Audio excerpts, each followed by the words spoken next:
Alrighty, hi everyone. I think we're good to start going. However, before we get going, it seems a little silly to give my presentation like this, so just hold on one moment. Got my slides here on this floppy disk. I'm gonna go ahead and pop that in. Gotta move this video cable over. Wait for it to load up. Awesome. Turn this sucker on.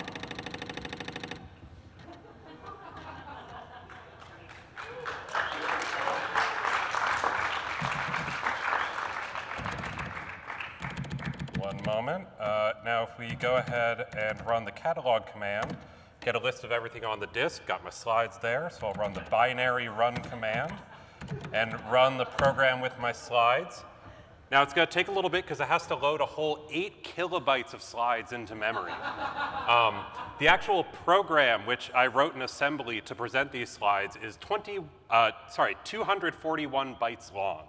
That is smaller than a single slide in Keynote and smaller than everyone's GIF in every single other talk today. So now, if you've written assembly before, 241 bytes may actually seem kind of big. That's because I couldn't help myself. There was a little bit of feature bloat. I added a lot of features. That's why it's a whole 241 bytes.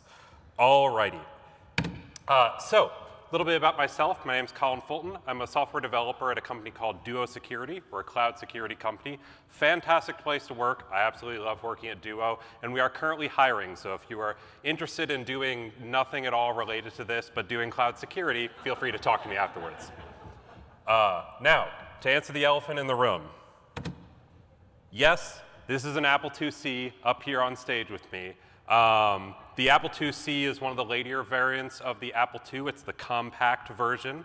The original Apple II, and indeed all Apple IIs for compatibility reasons, they run on 1 megahertz CPUs, a whole megahertz of processor power. And the original Apple II, the lowest model, came in with 8 kilobytes of RAM, and that included video memory, so there really isn't that much you could do with the original. Later versions like this one added a lot more RAM. And if you're wondering, yes, this computer is in fact by a couple of months older than me. I know some of you are also thinking, seriously, did you actually fly out here with all of this vintage computing stuff? Isn't this like dangerous to fly with all this delicate computing stuff? And you're totally right. It would be ridiculous of me to fly out here with an Apple IIc, which is why I flew out here with 2 Apple IIcs in case that one broke. They love me in security. And you may be wondering also, couldn't you just use an emulator? Wouldn't that be good enough? And while I could use an emulator to give this talk, it would be nowhere near as fun and also nowhere near as dangerous. Alrighty. So the Apple IIc inside of it has a processor known as the 6502 processor. And this is a processor that isn't as used as commonly today, though it's still being produced. But this is arguably the processor that really started the personal computer revolution. It didn't start the personal computer revolution because it was fast or particularly powerful. It's an 8-bit CPU. It has 16-bit addressing, and you have to kind of do a little bit of weird programming to deal with the fact that it can only process 8 bits at a time, but addresses are longer than the data that can actually process, and you might see a little bit of that later. It only has 3 registers in it. So if you're a Rubyist who's never written anything like assembly programs before, that means that effectively you're coding with only 3 variables. And so whatever you do, you have to kind of juggle all your data around in those 3 variables. The 6502 is even more limited because those variables are all specialized. There is no variable that can do all of the commands, unlike modern CPUs. To contrast it with the x86 processor inside this more modern Apple laptop in front of me, this has 16 general-purpose registers in it, which can do all sorts of things. In fact, the x86 processor in here has over 1,000 instructions that it can run, ranging from relatively simple math operations to crazy complicated video rendering stuff.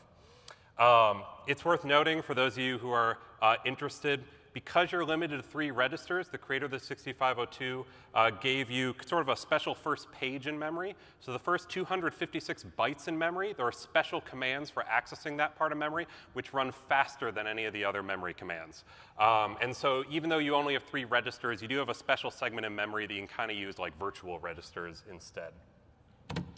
There are only 56 instructions on the 6502 processor, sort of, which we'll get to in a moment. That's relatively limited in terms of what this computer can actually do if you're just directly writing machine code. There's no multiply instruction, there's no divide instruction, there's no subtract instruction, but there is an add instruction, so you know, you're like a quarter of the way to be able to do elementary school math. The reason why I say it only sort of has 56 instructions is because originally the rotate write instruction was completely broken on the first release of the 6502 processor. So they just didn't mention that it existed in any of the documentation, and then like a little while later they release an updated version of the 6502 now with a rotate write instruction. Ooh, fancy. They just fixed the bug internally, and that's how they got it up to 56 instructions.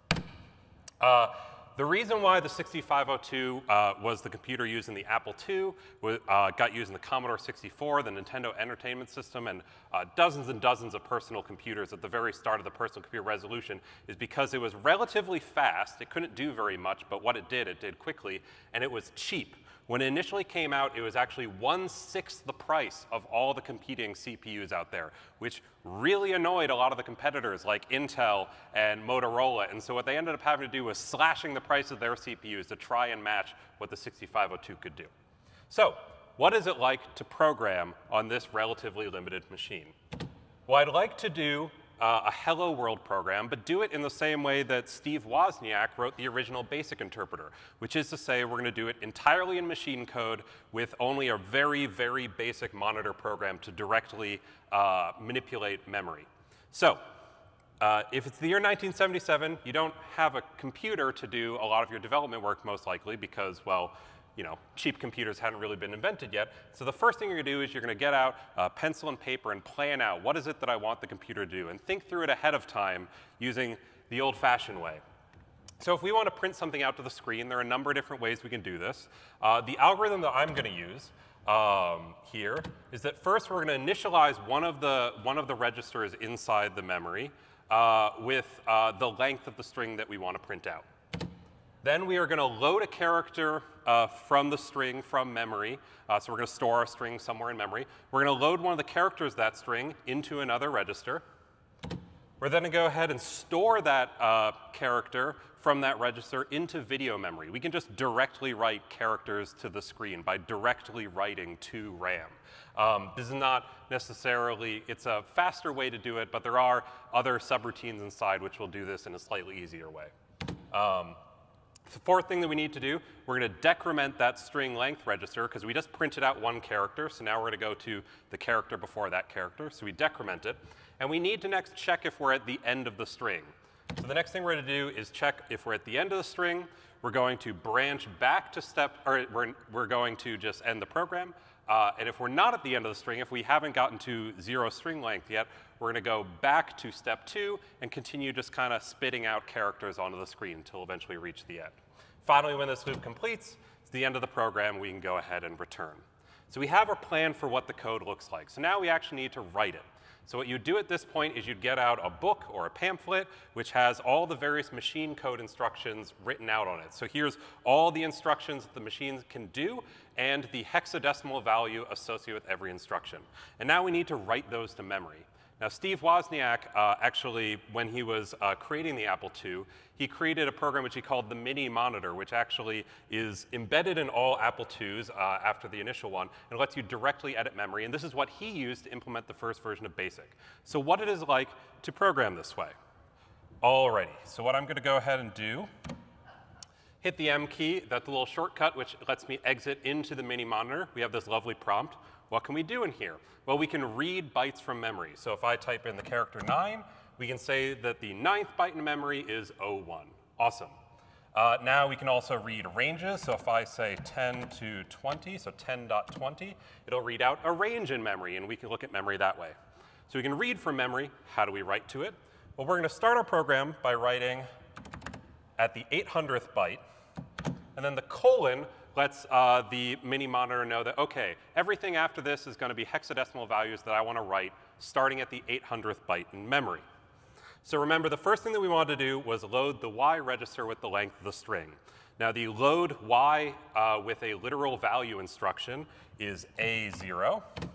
And then the length of the string in this case is going to be 0C.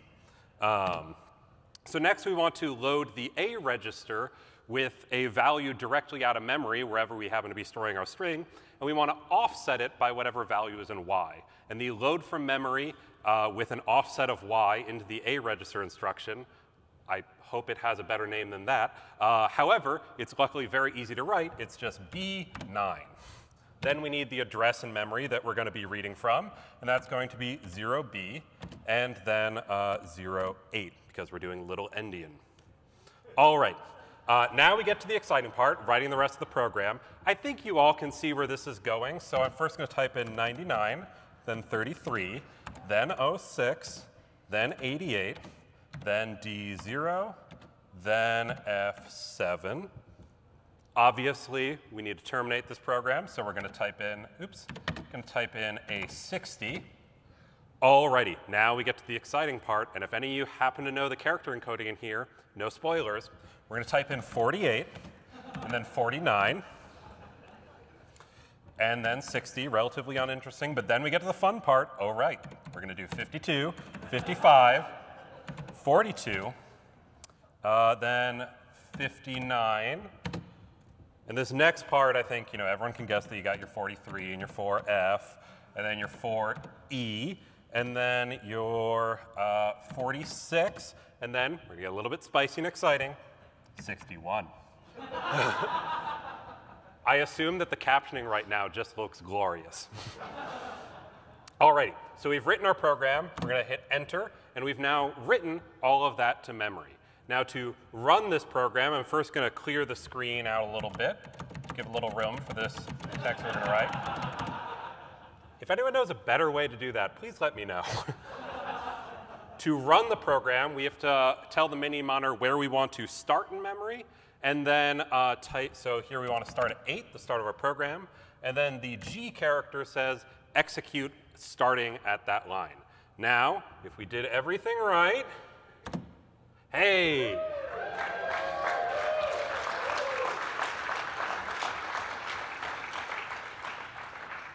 You have no idea how seldom I screw this up.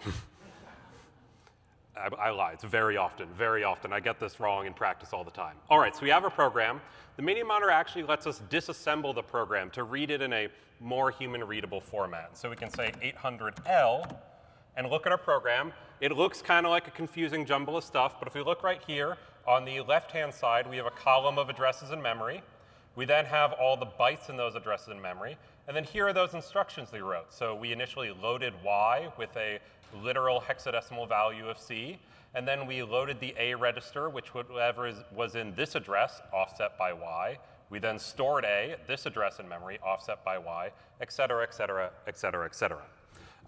So there you go. This is what it was actually like for Steve Wozniak to write the original BASIC interpreter. How he managed to do this for the original BASIC interpreter for the Apple II, I don't know, but somehow he did, and it has surprisingly few bugs in it. Alrighty, so now I need to go back to my presentation, so I'm going to go ahead and exit into BASIC, and then it's call 1016, and we're back at where we were in the talk. For those of you who are curious, there isn't an operating system on here. It isn't that there are multiple applications running concurrently. Instead, we're just handing off execution to different parts of memory. And I had to structure this talk so that none of these programs that I'm running would overwrite each other, which was a fun juggling act. All right. So if this was how everyone had to do programming, I don't think most of us would be here today. Most people would have given up on programming. Computers would be nowhere near as powerful as they are today. The BASIC programming language, that first language that Steve Wozniak implemented for the Apple IIc, is kind of the language that democratized programming. It's the programming language that kind of got a lot of people interested in programming. It's made people's first programming language because when you turn on this machine, it doesn't have anything except for a BASIC interpreter for you to interact with practically. And so the BASIC programming language, a lot of people remember it fondly, but it's not the greatest programming language in the world. So while this machine does have Steve Wozniak's original BASIC in it, the default one that it goes to is what's known as AppleSoft BASIC, which Apple bought from Microsoft, written by some guy named Bill Gates or something. I don't know. But what was it like to program in the BASIC programming language on the Apple II? Well, let's go ahead and go back to the mini monitor. We'll go back to the BASIC prompt. And so we can do fun things like print hello, prints out the word hello. We can create variables. We can say Ruby equals great, and it returns a type mismatch error. The reason for that is because, well, you can't have strings as variables. They're stored in a different place in memory, and it's a little bit lazy in the way the language works, so you have to append a $sign to the end of any variable that is storing a string. So if we type in Ruby $sign equals great, we can then print Ruby $sign, prints out great. Awesome. Then go ahead and you may notice something weird happened just there with a typo. We'll get to that. Let's make another variable. We'll say Rust. Rust is also great. We'll then print out Rust $sign, prints out also great. And now if we go back and print Ruby, you will see that it overwrote the previous Ruby variable with the word also great. The reason for that is because AppleSoft Basic is fantastic because it lets you have variable names up to, I think, 256 bytes long. So really, really long variable names. But it only looks at the first 2 characters of the variable name. Everything after that gets tossed out. And so you have to be very careful when constructing variables. I'm glad that programming languages have gotten a little bit better since Basic. All right, so I'm going to go ahead and call 10:16, go back to the slides. So I think that Ruby would be a much better programming language to use on the Apple II, don't you? I think it's a little bit easier to work with than what we've just seen. And so the question that I had was, how is it possible to squeeze Ruby onto the Apple II? And this is the project that I've been working on and what this talk is about. So you first might think, well, Ruby is written in C, so we'll just compile C Ruby to the 6502, which there are compilers out there which will do that, and then we'll just run Ruby. Fantastic. Job over. We're done. Thank you, everyone. Good night. Nope. It's not going to work that way, because C Ruby expects certain things. Things like a file system, which this doesn't have. There were operating systems that you could get for the Apple II which had a file system, but keep in mind that this doesn't actually have a hard disk in it. You could buy those, but they were very, very expensive. And so we would have to remove all that code. C Ruby also expects Unicode. Obviously, this doesn't support Unicode because that didn't exist at the time that this computer was created. And C Ruby would at minimum expect for there to be ASCII, but of course this uses a subset of ASCII. So it's mostly ASCII, so you get, your letters and most of the punctuation, but if you want things like curly brackets, no go. Alrighty. The other thing is that the binary for C Ruby is over 3 megabytes in size, and while we could do crazy things with loading multiple floppy disks or create a special language card with banked memory, it's not really going to work. C Ruby is just too big, it's too clunky, it's not going to work on an old machine like the Apple II. However, there's mRuby, the Ruby designed for embedding in small systems. Awesome, we'll put mRuby on the Apple II. It's going to be so much easier. Except mRuby is still too big. There's a great project which a lot of people have been working on, which I believe is called mRuby/C, which allows you to squeeze mRuby on some amazingly small systems. But while it works with an amazingly small amount of RAM, like we have on the Apple II, you still require a lot of ROM space to store your code, the VM, and all that stuff. And so here we want the entire runtime fitting in RAM, and so mRuby is still going to be too big. The other thing is just C is too high level of a programming language to program on a thing like this. I know it sounds crazy to call C a high-level programming language, but when you write a switch statement in C, it can actually get implemented by the compiler in one of, half a dozen different ways. And so the code that you write doesn't directly translate into assembly. And with such a restricted machine, we really want to have really tight control over exactly what code is written, which is why we probably are going to want to choose assembly as opposed to something like C. So is all hope lost? Well, I've been working for a little bit more than a year on it, and we're still in the early alpha stages, but I would like to present to you nRuby for the Apple II.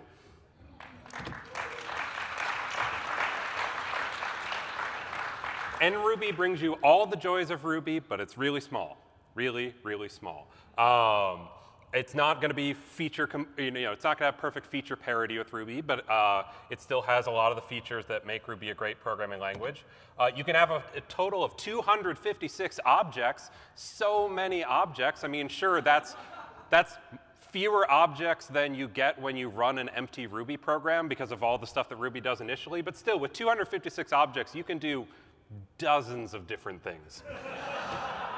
It's written entirely in assembly, which we'll talk about in a little bit, and that's why it's taken a while and is still very much in the alpha stage. Now, why is it called NRuby? Thought for a moment to call it like Nano Ruby, but MRuby is the really small Ruby, and this is smaller than that. So you just chop off half of an M, and you get NRuby. Now, I know what questions some of you are going to ask, so let's address this up front. Will it run Rails? No.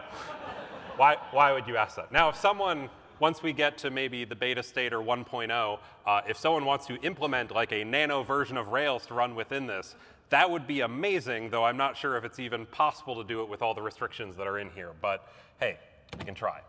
So enough talking, show us a demo. So let me load up. I got on here, on this floppy disk, one of only 2 floppy disks in the world with this on it, the alpha version of NRuby. Let's see how this goes. You can go ahead and eject the slides, turn off the computer. Got to wait a little bit for the RAM to kind of clear out. You may remember with older computers, the RAM takes a little while to go to 0. If I just turn on the computer too fast, a bunch of gibberish pops up on the screen. Old computers are great. Alrighty, it's loading and reading from the disk. We're then going to go ahead and, let's see, catalog, make sure we have the right disk. There we have the NRuby executable. So we're going to go ahead and do binary run of NRuby. Takes it a second to load. And we're now put into an IRB style prompt. So let's just do what you have to do the first time you have any programming language. Puts hello RubyConf. And it prints out hello RubyConf.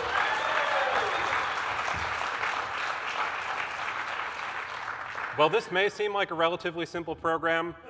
For this to work, there is a parser entirely written in assembly that is going through every single one of those characters and figuring out, OK, we got a local variable call, and then we have a literal string. It's then creating a bunch of VM code that can then run inside the NRuby virtual machine. The virtual machine then goes ahead and reads through all that byte code. It creates an object using a rather surprisingly small but still amazingly complicated memory management tool, which manages the memory inside of there to create the string. Then it calls the puts command, does a local lookup, prints it out to the string. There's an amazing amount of stuff that goes into printing hello world. Let's try and do something a little bit more interesting. Let's do the example we did before. So we'll say Ruby, great. Then we'll say Rust equals also great. Oops. You'll note here, when I do the assignment, it's not printing out the string afterwards. That's because assignments are statements right now. They're not actually being evaluated as expressions, for those of you who know what that means. But that is something I'm working on, is making sure that everything is an expression so you can kind of nest assignments and things like that. So let's go ahead and put Ruby. Cool. That mostly did OK. Let's see what happens if we put Rust. This is not supposed to actually happen. Well, they're different. Did I mention this is alpha software? Just for giggles, let's see if method definition is working. I'll note, one of the fun things about assembly programming is that when your program goes wrong, it can start just kind of overwriting random parts of memory. And the fact that there are like random characters appearing in the string means that, OK, we're just going to see how this goes. Def greet, great, not Gert, greet, name.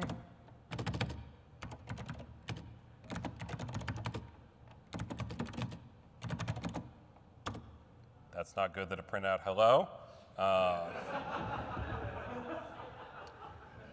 OK, we're running. OK, time is a thing.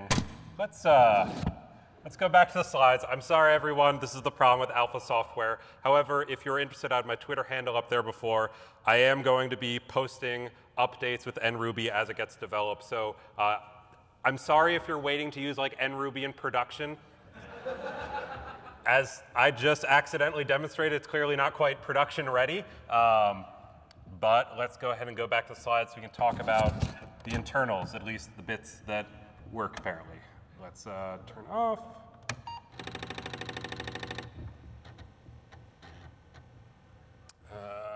Run slides.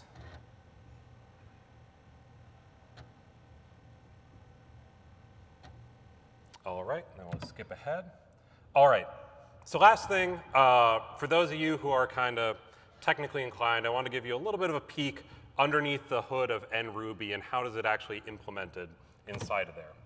So the first thing that a lot of people ask me is assembly. My God, that's like the worst form of programming. It must be incredibly difficult and terrible. Why would anyone do that? You're just trying to punish yourself. Assembly is not as bad as a lot of people make it out to be. And there are a number of reasons for that. One, assembly does very little. It's very easy to learn assembly programming because there just isn't that much that a processor like the 6502 can do. The hard part is taking all those little tiny components and composing them together to actually make useful programs. But to actually sit down and learn assembly, I mean, you only have 56 instructions in the entire universe, and many of them are just kind of repeats of each other. So it's relatively easy to learn as a language. The other thing is that in order to do this, I actually did test-driven development in assembly, which is actually, thank you. I'm not sure why that's getting applause. I think it blows my mind that most people don't do test-driven development assembly because it makes things so much easier. If you want, I can talk to you afterwards about how it actually works, but all that it is, you call out to your subroutine in assembly, and then you just load a value into the A register, compare, is it the value that I expected? If so, print one thing to the screen. If not, print an F to the screen, and then you go ahead and just run that program, and it prints out a bunch of characters to the screen, and then you look at the source code and figure out which tests passed and which tests failed. It's really simple under the hood. It's definitely a lot less code to do the test-driven development than in something like RSpec. All right, so assembly code is relatively easy to read once you kind of know what's going on. It's divided into 3 columns. You have a label, which is optional, a mnemonic, which is just a fancy way of saying it's a shortening of the name of the instruction that you want to call, and then optionally, some of those instructions take an argument. So the program that we wrote before to print hello RubyConf or hi RubyConf onto the screen looked like this in assembly, which is much more readable than the machine code we were doing before. Again, we're just loading the Y register with a literal value. That's what the number sign means, a literal number 12. Where then we have a label here called a loop. All that says, it says rather than me having to like figure out what address in memory this line of code is, just put a label there so I can reference that line of code later. Then we load the A register with a value from another variable called text. We go through our code, and then our final branch statement, you'll see the argument is loop, and that just pastes in whatever address happens to be there. And so, again, assembly really doesn't do that much. Once you kind of learn to read all the little mnemonics, all the little 3-letter codes, I promise you it's actually a relatively pleasant programming experience once you kind of get your head around all the nitty-gritty details. So what is modern Apple II development like? I'm not going in here and using my actual vintage machine to do the development work.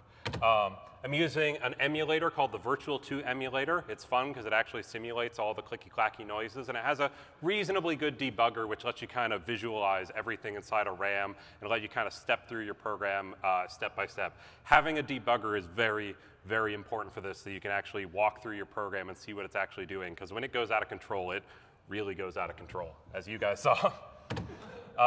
The assembler that I'm using to turn the text files of assembly that I've written into actual machine bytecode is called Merlin32.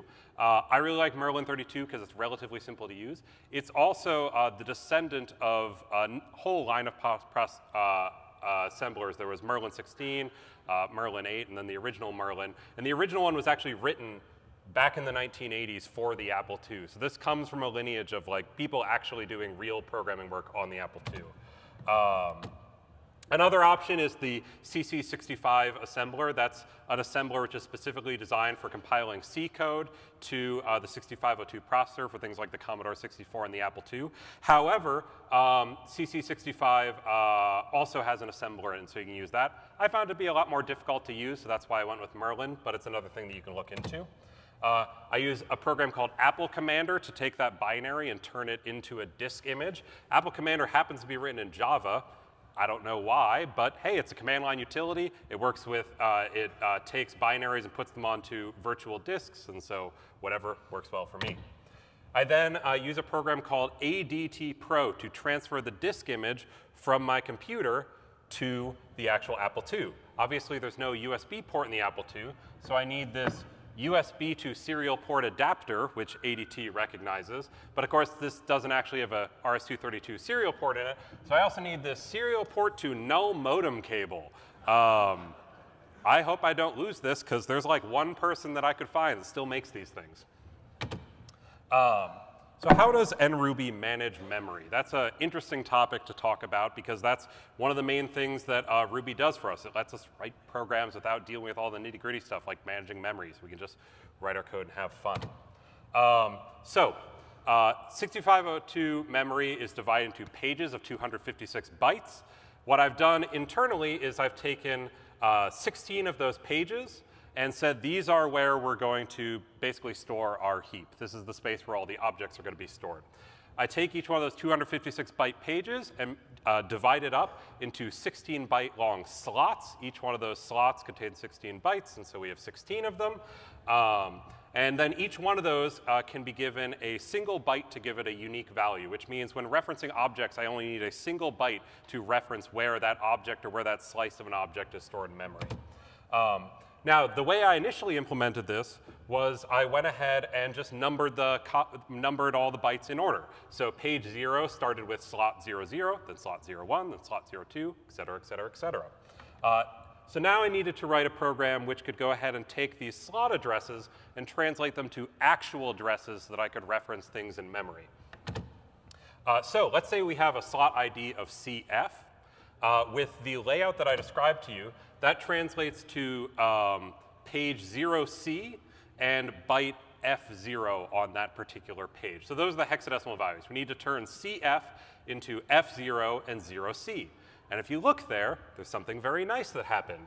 C is the first nibble of that byte, and the page just takes that first nibble and ships it onto the second nibble. And then the F, we just have to move that over.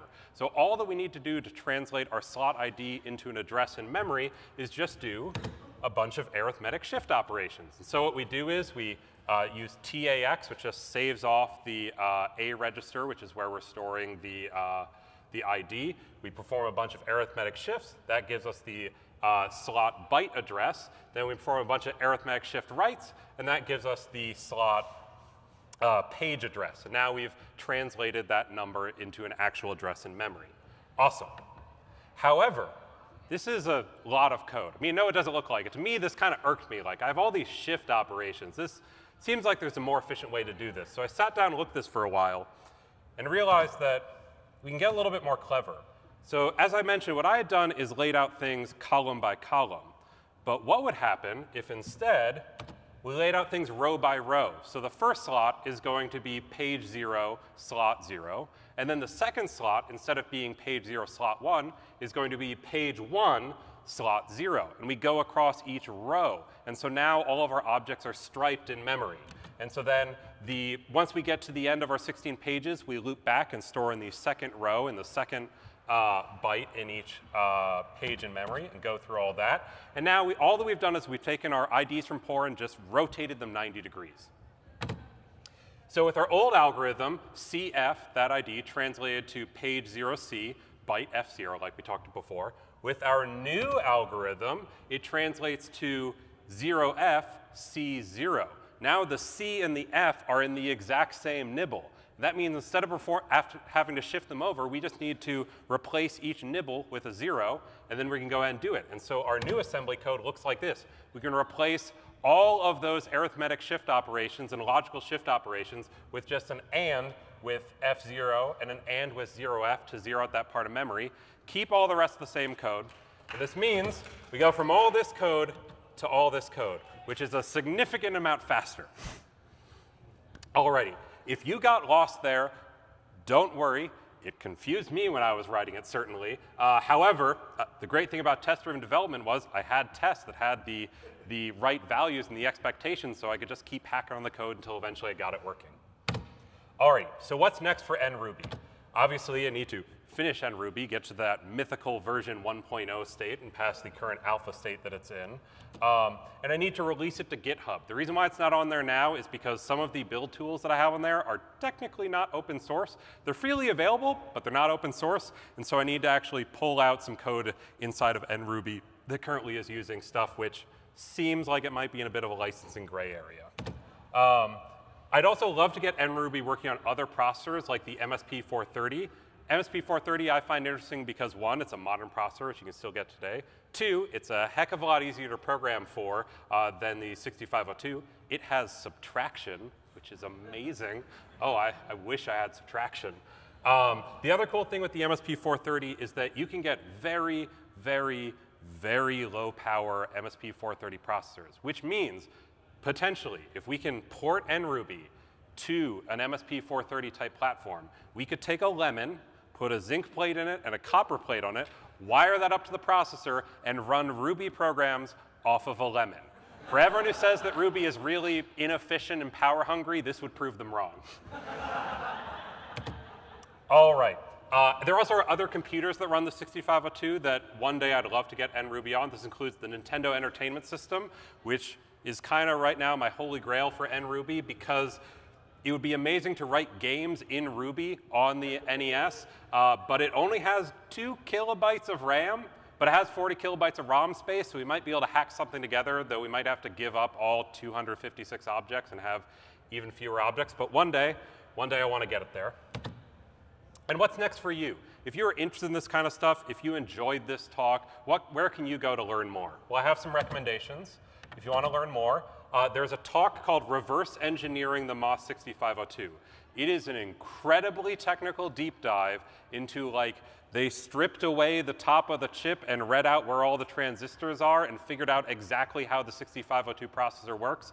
It's an amazing talk. They go fast, but luckily it's on YouTube, so you can pause and kind of rewind to follow what they're doing. There's also another talk given by the same person actually called the Ultimate Commodore 64 talk. It is a deep dive into how the Commodore 64 computer works, which is another really interesting old computer that works off the 6502. And also look up Demo Scene. These are people who still write programs for these old computers, but they try and push them to the limits of what's possible with them. There actually are Demo Scene demos where they do like advanced 3D graphics and things on a Commodore 64, like just unimaginably powerful programs, and they do it by doing insanely crazy hacks in their assembly code. There also are some good talks explaining how Demo Scene developers do what they do and the kind of tricks they use to get more power out of these machines than has ever been seen before. Do you want the fun of all this assembly programming and solving puzzles, but you don't want all of the horrible pain of doing assembly programming? Do you find programming fun and the idea of this fun, but don't actually want to like implement something on a vintage processor? Well, there are some computer games that are really good to do. There's a game called TIS 100 from a company called Zachtronics. It's where you write assembly code to solve puzzles. There's another game called, I think it's Human Resource Simulator or something like that. What? Human Resource Machine, thank you. It is a game where you do like drag and drop style programming with effectively assembly in order to do terrible, terrible things in a human resources department. If you want to try retro programming for yourself, I would recommend the Commodore 64 or the Apple II. The Apple II is a slightly simpler machine to work on, though it's less powerful than the Commodore 64. The Commodore 64 is the advantage that there are a lot more people writing code for it, and so there are a lot of really fantastic resources and talks out there. I will mention, if you go to the Apple help page, like apple.com and go to the help docs, in the search, there's a checkbox in the left-hand side to like view historical documents or something, and you can actually, on apple.com, search their original help documents for the Apple II. So I actually got some of the resources from Apple themselves, which is really cool. If you want to try programming retro games instead of doing stuff on a computer, I would recommend the Atari 2600 because it is an incredibly limited computer, which means it's much easier to write programs on, though much more limited means the games that you write are going to be relatively simple, but it's a good one to get started on. Or the Nintendo Entertainment System. A lot of the more advanced consoles that use variants of the 6502, such as the Super Nintendo, had really advanced graphics in them, which made the games really fun, but also meant that they're a massive pain to program for, which is I recommend starting with the simpler older consoles or simpler older computers. And my talk seems to have frozen up, so that's fantastic. Luckily, the next slide was a slide to say thank you very much for everything for coming. Let me just go back. I have my Twitter handle up there, as well as my GitHub and email address. If you want to talk about this stuff, feel free to come up with me afterwards or ask any questions, or hit me up on Twitter or on my email account. I'm not very active, but I promise that anything you ask, I will talk to you eventually, because I do love talking with people about this stuff and sharing the passion. So again, thank you very much.